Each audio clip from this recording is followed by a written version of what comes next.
Right మనతో పాటు రవి రాథోడ్ ఉన్నాడు మాట్లాడే ప్రయత్నం చేద్దాం బ్రదర్ ఒక పక్క ఆల్రెడీ మీరు అంటే చాలాసార్లు చెప్పిన విషయం ఇది మాట్లాడుకున్న విషయం అయినప్పటికీ నిన్న కూడా రీసెంట్గా ఒక సభలో మాట్లాడుతూ 60,000 ఉద్యోగాలు ఇచ్చింది నిజం వాళ్ళు తీసుకున్నది నిజం అని చెప్పి మాట్లాడుతూ ఉన్నారు నిజంగానే 60,000 ఉద్యోగాలు కాంగ్రెసే ఇచ్చినాక కూడా ఎందుకు నిరుద్యోగులు అందరూ కూడా ఇయ్యలేదు అని పదే మాట్లాడుతున్నారు నిజంగానే రాజకీయ ఏదైనా పార్టీలు మిమ్మల్ని ఒత్తిడి చేస్తూ ఉన్నాయి ఇట్లా ప్రభుత్వం మీద మాట్లాడమని చెప్పి ఇప్పుడు ఏ రాజకీయ పార్టీ అనేటువంటిది మా మీద ఒత్తిడి చూపించదు అప్పుడు మీరు అపోజిషన్లో ఉన్నప్పుడు మీరు ఎంత చూపించారో ఇప్పుడు కూడా వాళ్ళు అదే చూపిస్తారు అంటే అపోజిట్ రియాక్షన్ అనేటువంటిది ఉంటుంది కదా సేమ్ మీరు అపోజిషన్లో ఉన్నప్పుడు ఇదే చిక్కడపల్లి లైబ్రరీకి వచ్చి రాహుల్ గాంధీ గారిని తీసుకొచ్చి మీరే కదా మీకు ఎటువంటి సమస్య ఉన్నా మేము ఉంటామని చెప్పింది రాహుల్ గాంధీ గారు కదా ఈరోజు ఎటుపోయింది రాహుల్ గాంధీ గారు బీహార్ పబ్లిక్ సర్వీస్ కమిషన్ అక్కడ జరిగినటువంటి తప్పులకి పోయి రోడ్ల మీద కూర్చున్నటువంటి రాహుల్ గాంధీ గారు తెలంగాణ రాష్ట్రంలో మీ ప్రభుత్వం ఉంది కదా మీరు వచ్చి ఎందుకు కూర్చుంటలేరు అక్కడ ఉన్నటువంటి వాళ్ళే అభ్యర్థులు కాదు మేము కూడా ఓట్లు వేసినాం మీకు మా పుణ్యాన మీరు ఇక్కడ మీకు ఒక ఎక్కడ ఉందంటే ఈ ప్రభుత్వం మన తెలంగాణలో ఉంది కాంగ్రెస్ పార్టీ వాళ్ళకి కానీ వాళ్ళు మాట్లాడుతారా మన కోసం ప్రతిరోజు అంటే భారత రాజ్యాంగం పుస్తకాన్ని పట్టుకొని తిరుగుతున్నటువంటి మీరు రాజ్యాంగం పట్ల ఇక్కడ ఉన్నటువంటి ప్రభుత్వం మీద కూడా మీరు మాట్లాడాలి కదా కానీ మీరు మాట్లాడరు దీన్ని మేము చాలా తీవ్రంగా ఖండిస్తూ ఉన్నాం ఈ మధ్య అంటే ఈ జల్పెన్ వ్యవహారం ఏదైతే ఉందో అది మొత్తం కూడా ఒక చర్చ నడుస్తూ ఉన్నది రాష్ట్ర వ్యాప్తంగా నిరుద్యోగుల తరఫున కావచ్చు కొంతమంది మేధావులు కూడా మాట్లాడుతూ ఉన్న పరిస్థితి చూస్తాం అసలు నిజంగా ఏంది జల్పెన్ వ్యవహారం ఏంది దీని నేపథ్యం ఏంది అసలు ఇప్పుడు జల్పెన్ అనేటువంటి విషయం ఏంటంటే అన్న ఇప్పుడు నోటిఫికేషన్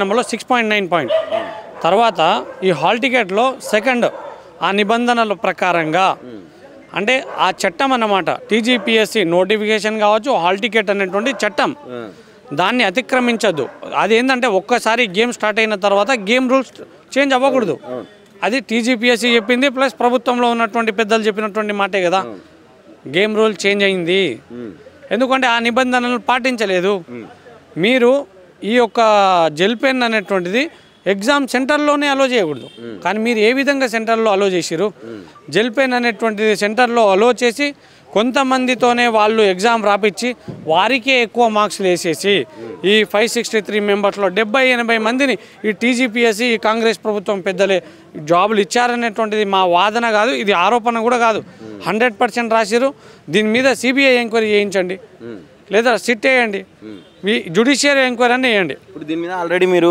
కోర్టుని ఆశ్రయించిన పరిస్థితి అయితే కనిపించింది రీసెంట్గా కూడా మా దాకా వచ్చింది ఆ విషయం ఇప్పుడు ఎట్లా తీసుకోబోతా ఉన్నది ప్రభుత్వం దీని మీద ఏదంటే యాక్షన్ తీసుకోబోతా ఉన్నది ఒకవేళ నిజంగా ప్రభుత్వం స్టాండ్ తీసుకోకపోతే మీ పరిస్థితి ఏంది మీరేం చేయబోతా ఉన్నారు ఇప్పుడు మేమైతే కోర్టులో కేసు వేసాము సో అక్కడ గౌరవ నిరంజన్ రెడ్డి గారు కూడా అడ్వకేట్ టీజీపీఎస్ నుంచి వచ్చిన ఆయన టూ వీక్స్ టైం అడిగారు కౌంటర్ చేయడానికి సో జడ్జి గారు కొద్దిగా టూ వీక్స్ అన్నారు సో ఈరోజు బెంచ్ మీదకి వచ్చింది అది ఈరోజు బెంచ్ మీదకి వచ్చి ఈరోజు వాదనలు అనేటువంటిది కూడా జరిగే అవకాశాలు అయితే ఉన్నాయి సో ఏం జరుగుతుంది అనేటువంటిది వేచి చూద్దాం కానీ ఖచ్చితంగా జల్పెన్ అనేటువంటిది వాడిర్రు జల్పెన్ వాడకం వల్ల ఉపయోగాలు కూడా ఉన్నాయి ఎంత ఉపయోగం అంటే అన్న జల్పెన్ వల్ల స్మూత్గా స్పీడ్గా అందంగా చాలా బాగా రాయొచ్చు సో వాళ్ళు అంత మంచిగా రాశారు కాబట్టి వాళ్ళకి ఏంటంటే ఎక్స్ట్రా టైం దొరుకుతుంది ఎక్స్ట్రా టైం దొరకడం వల్ల మొత్తం అన్ని పేజీలు నింపుతారు వాళ్ళకి ఎక్స్ట్రా మార్క్స్ వస్తుంది అంటే చూడడానికి నీట్గా ఉంటుంది అది బాల్ పాయింట్ పెన్ తోటి ఒక లైన్ రాసే లోపు దాన్ని ఒక 2-3 లైన్ రాయొచ్చు అంటే ఓ 30 మినిట్స్ ఎక్స్ట్రా అయితే వస్తుంది సో ఆ బాల్ పాయింట్ పెన్తో రాసినప్పుడు ఓ 10-12 క్వశ్చన్స్ రాసేస్తే మన చెయ్యి ఆడదు అంటే నొప్పిలేస్తూ ఉంటుంది వాచిపోతుంది కానీ అదే బాల్ పాయింట్ పెన్ అంతే స్మూత్గా వెళ్ళిపోతుంది ఎటువంటిది ఇప్పుడు స్పీడ్గా ఈజీగా రాసేయచ్చు అన్నమాట సో అదే మెయిన్ అన్నమాట సో ఇంతకుముందు సుప్రీంకోర్టు జడ్జి కొన్ని కేసెస్ ఉన్నాయి అంటే జల్పెన్తో రాసిన అభ్యర్థులను తొలగించినటువంటి దాఖలాలు కూడా ఉన్నాయి తర్వాత బీహార్ది ఉంది పంజాబ్ది ఉంది తర్వాత మన ఆంధ్రప్రదేశ్ కేసెస్ కూడా చాలా ఉన్నాయి సో జల్పెన్ అనేటువంటిది ఇందులో వాడిర్రు దాన్ని ఖచ్చితంగా మీరు బయటికి తీయాలి ఆ వ్యవహారం పట్లనే ఖచ్చితంగా మళ్ళీ మెయిన్స్ కండక్ట్ చేయబోతా ఉన్నారు మెయిన్స్ కాదు ప్రిలిమ్స్ అనేటువంటిది కూడా కండక్ట్ చేసినా మనం ఆశ్చర్యపోవాల్సిన అవసరం లేదనేటువంటిది కూడా తెలియజేస్తూ ఉన్నాం ఇప్పుడు కొంతమంది కాంగ్రెస్ నాయకులు కూడా ఇక త్వరలో గుడ్ న్యూస్ చెప్పబోతా ఉన్న రాష్ట్ర ప్రభుత్వం నిరుద్యోగులకు అని చెప్పి వార్తలు వినిపిస్తూ ఉన్నాయి. కొంతమంది మాట్లాడుతూ ఉన్నారు దీని గురించి, ఇంకొక 1,00,000 ఉద్యోగాలు ఇవ్వబోతా ఉన్నారు. ఖచ్చితంగా ఈ సంవత్సరం గడిచేలోపు 1,00,000 ఉద్యోగాలు అయితే కంప్లీట్ చేస్తామని చెప్పి రేవంత్ రెడ్డి గారు కూడా చెప్తా ఉన్నారు. ఏం చెప్తారు అసలు దీని మీద మీరు? ఇప్పుడు త్వరలో అనేటువంటి కాంగ్రెస్ నాయకులకు చెప్తా ఉన్నా, త్వరలో అతి త్వరలో అనేటువంటిది మీ దవడపాలు రాలుతాయి. ఫస్ట్ ఎన్నిసార్లు అంటారండి, ఎన్నిసార్లు అంటారు? విని విని విని చెవుల్లోకి వెళ్ళి రక్తాలు వెళ్తూ ఉన్నాయి. అభ్యర్థులు ఎంత అంటే మీరు త్వరలో అన్నప్పుడు నిజంగా మాకు ఆశ కలుగుతూ ఉంటుంది. ఎందుకంటే నోటిఫికేషన్ ఇస్తారేమో త్వరలో అని అన్నారు కదా పెద్ద మనుషులు. వాళ్ళ మాటల్ని మేము గౌరవించి చూడాలి అన్నటువంటిది అనుకుంటా ఉంటాం. త్వరలో అన్న తర్వాత ఒక నెల దాటుతుంది, మళ్ళీ ఇంకోటి వచ్చి త్వరలో అంటాడు. సిగ్గుండాలి, మీకు బుద్ధి ఉండాలి. మీరు ఎన్నిసార్లు త్వరలో అంటారు? త్వరలో 17,000 అన్నా. ఇంకోటి ఏంటంటే త్వరలో 17,000 ఉద్యోగాలు అంటారు, త్వరలో 22,000 ఉద్యోగాలు అంటారు, త్వరలో 33,000 ఉద్యోగాలు అంటారు, త్వరలో 40,000 ఉద్యోగాలు అంటారు.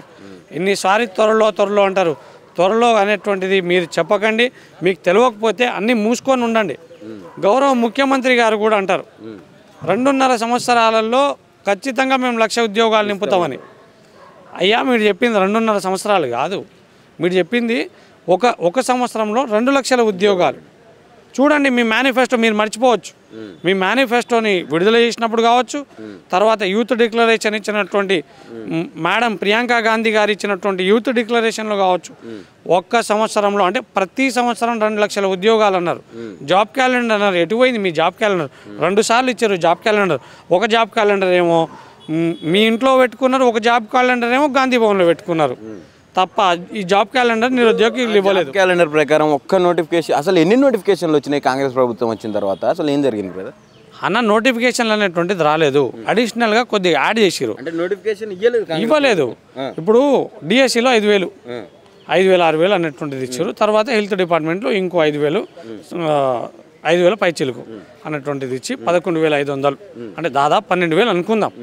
12,000 ఉద్యోగాలు తప్ప మీరు ఇచ్చింది ఏమన్నా ఉంటే మీరు చెప్తా ఉన్నారు కదా. ఎల్బీ స్టేడియంలో అక్కడ 60,000 మంది అందరినీ తీసుకొచ్చి ఒక్కొక్క తలకాయలు లెక్క పెడతాం అంటారు కదా. మేము లెక్క పెడతాం. మీరు ఇచ్చింది 11,500 పైచిలకు. అంటే మీరు అన్నటువంటి దానికి మేము అన్నటువంటి దానికి అనుకుంటా ఉన్నాం.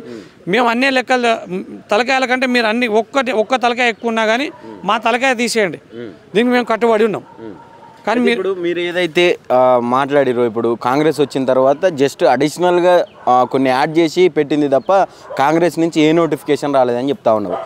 మరి నోటిఫికేషన్లు ఎక్కువ అయ్యి వద్దు అని చెప్పి ధర్నాలు చేసిన మాట అవాస్తవమా? అది ఎట్లా అసలు దాన్ని ఎట్లా? ఇప్పుడు ఏ తలక మాసినోడు చెప్తా ఉన్నారో అది మాకు తెలియదు. కానీ ఏంటంటే అన్న, ఎవడైనా బుద్ధి ఉన్నోడు ఎవడన్నా అంటారా?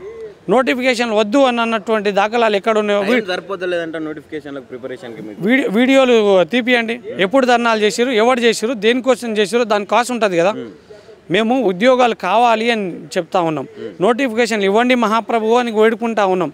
ద్వారా మీరు కూడా నోటిఫికేషన్లు ఇవ్వండి, జాబ్ క్యాలెండర్ ఇవ్వండి అని ధర్నాలు చేస్తూ ఉన్నాం. ఇప్పుడు 400-500 మంది వచ్చారు. వాళ్ళు ఏమన్నారన్న, మాకు నోటిఫికేషన్లు ఇవ్వండి అని కోరుతా ఉన్నారు. కానీ ఏ ఒక్క నిరుద్యోగి కూడా మాకు నోటిఫికేషన్లు వద్దని ఎవరు ధర్నాలు చేయట్లేదు. మీరు మాత్రం తస్మాత్ జాగ్రత్త. ఈ నోటిఫికేషన్లు ఇవ్వకపోతే మీకు మాత్రం తగిన గుణపాఠం చెప్పబోతా ఉన్నాం. ఖచ్చితంగా ఈ స్థానిక ఎలక్షన్లలో మీకు బుద్ధి వస్తుంది అనేటువంటిది కూడా తెలియజేస్తూ ఉన్నాం. సర్పంచులు కావచ్చు, ఎంపీటీసీలు కావచ్చు, జడ్పీటీసీలు కావచ్చు, మా నిరుద్యోగులమే ఉంటాం. మా నిరుద్యోగులనే ఉండి ఖచ్చితంగా మిమ్మల్ని ఓడగొడతాం. మేము గెలవకపోవచ్చు కానీ మిమ్మల్ని మాత్రం ఓడగొడతాం ముఖ్యమంత్రి గారు, ఇది తెలుసుకోండి. Thank you.